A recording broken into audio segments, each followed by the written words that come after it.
This is the back of the unit where we're going to look at the water flow controller, your bottled water, power obviously, air in, water in, door interlock switch, and your foot switch plug-in. On the back side here is your on-off for the water control, and then also here's your main on-off for the machine. So turn it on, basically turn that on, and it'll power up. Turn on water supply and make sure that your reading doesn't go over about 50. And loosen this knob up and turn it a little. Keep it just under 50. Should be fine. Back in here, you can see is your air and water filters. That just pops on. It's all in the instructions. Pretty easy to use. The machine itself, and your controls. Right now it's off with the key. Here's your safety switch. Should something need to be shut down in an emergency, this would be your emergency. Just pop it down, it goes down. Your controls for your settings for enamel, deaden, carries, and then program sessions. This is your aiming light. This is your air water spray. So when you want to turn the machine on, just turn the key, and it'll just say it's checking. You'll go through some clicking, some popping noises, and then it'll go to on standby. When you're ready for work, you can select your switch. And if you listen closely, I won't talk, but you'll hear the difference in the hertz change. So we'll go through a checking process, and the fan comes on. So it's 25 hertz.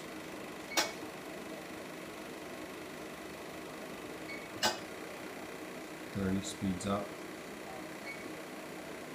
No difference because you're still at 30 hertz, which is 70 joules.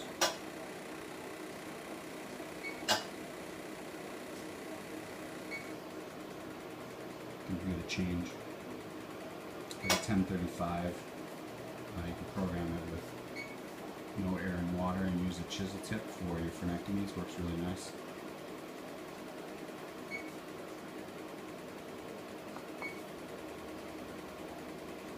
Okay. I'm going to go to a new video and I'll kind of show you how it works. Alright, this little panel, this front, on the front door here. And basically what we have here is you've got your run switch. You can see it. And you can also turn this to calibrate if you like. And then you basically put the end of the fiber in there, hit calibrate, step on the gas pedal, and it will tell you what your percentage is, which I've already done, so you probably won't need to do that. Up above there is your air and water flow. You can adjust that to your preferences. Shut that. Next thing we have are our tips. Always good to have it in standby when you're messing with the tip. That's your little holster. This particular guy here is the 90-degree angle handpiece, more like our traditional handpiece with the real small tips on there. You can use this mainly for class 3s, some class 5s if you like, occlusals for sure, linguals, works real nice.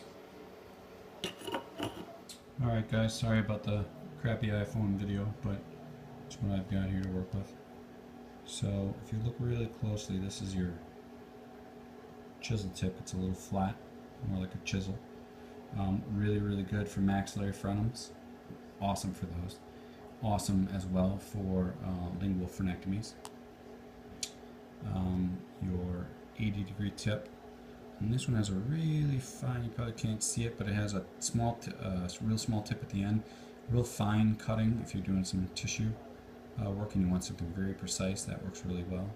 Also works good for like little pit and fisher things. Kind of too small for pit and fishers, but it's not bad. This is the perio tip. You can see it's a little pointy.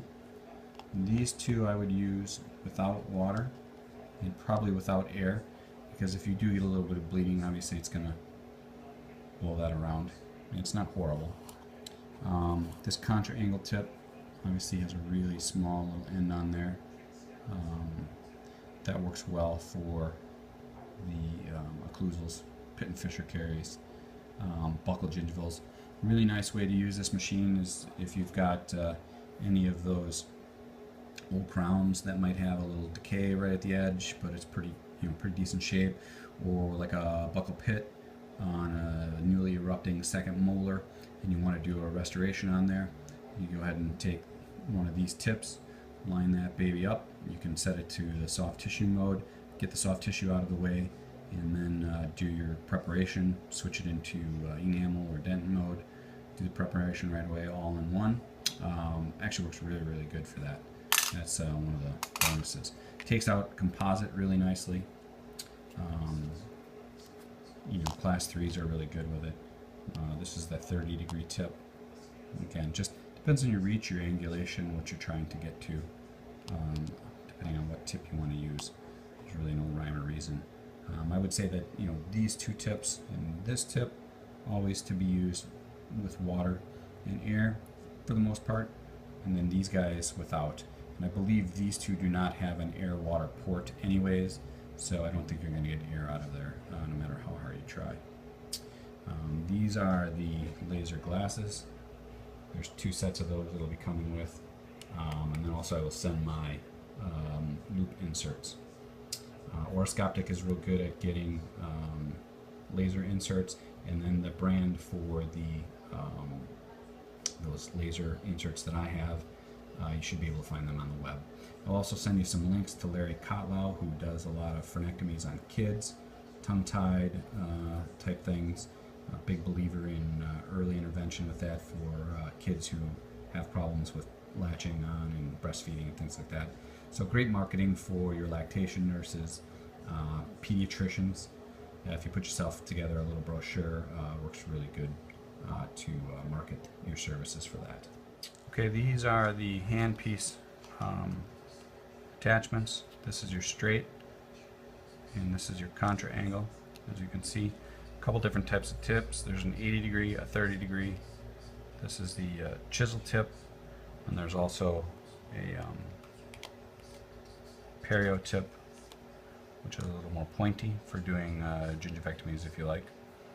So to put the handpiece on, I'm basically going to slide it on to here, push this little spring down, attach it like that, and then choose the tip that you wish to use, screw it in here,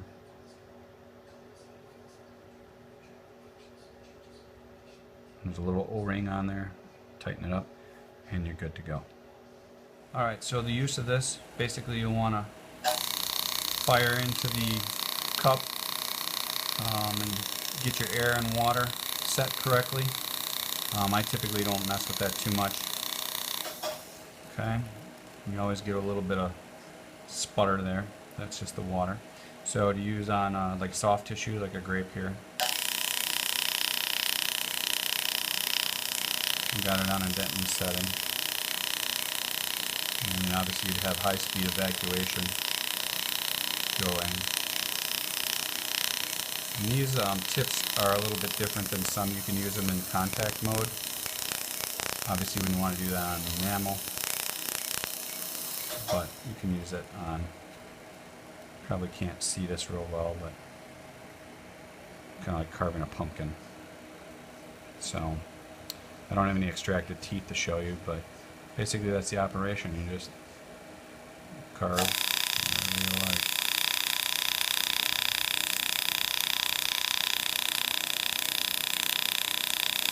It's good to practice on tomatoes, hot dogs, steak bones, grapes if you like, and you kind of get the feel of different tissue.